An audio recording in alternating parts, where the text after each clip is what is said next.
Israeli সেনাবাহিনীতে একটি নির্দিষ্ট সময় পর্যন্ত দায়িত্ব পালন করা দেশটির সব নাগরিকের জন্য বাধ্যতামূলক। তবে ধর্মীয় শিক্ষার্থীরা এতদিন এ ধরনের আইনের আওতার বাইরে ছিল।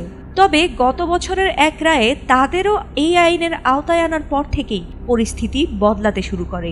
আর সে কারণেই এবার নেতানিয়াহুর সরকারে বাজছে ভাঙনের সুর। কোনো দেশেই যুদ্ধ করতে বাধ্য নয় ছাত্ররা, কিন্তু ইসরায়েলি শিক্ষার্থীদের সেনাবাহিনীতে বাধ্যতামূলক যোগদানের ইস্যু রীতিমতো অস্বস্তি বাড়াচ্ছে নেতানিয়াহুর সরকারে। আর তাতে দেশটির অন্যতম কট্টর ডানপন্থী দল ইউনাইটেড তোরা জুডাইজম বা ইউটিজে প্রধানমন্ত্রী বেনিয়ামিন নেতানিয়াহুর জোট ত্যাগ করার হুমকি দেওয়ায় ইসরায়েলে নতুন উত্তেজনা দেখা দিয়েছে।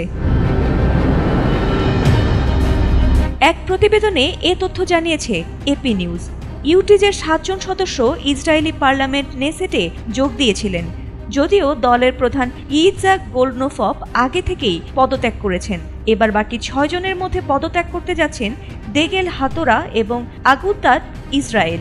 এর ফলে ইসরায়েলি সংসদ নেসেটে নেতানিয়াহুর সংখ্যাগরিষ্ঠতা এখন মাত্র 61 আসনে নেমে এসেছে। এ প্রসঙ্গে দেগেল হাতোরা এক বিবৃতিতে জানান, নেতানিয়াহুর সরকার ইয়েশিভা শিক্ষার্থীদের পবিত্র ধর্মীয় শিক্ষার মর্যাদা রক্ষায় বারবার প্রতিশ্রুতি ভঙ্গ করেছে।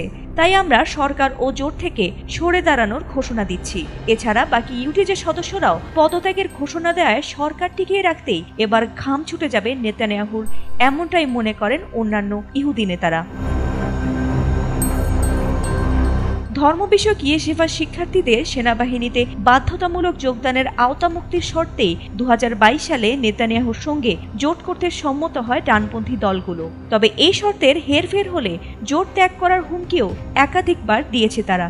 তার উপর আরেক দল স্যাশ যদি জোট ছাড়ে তবে নেতানিয়াহুর সরকার আরও বড় সংকটে পড়বে।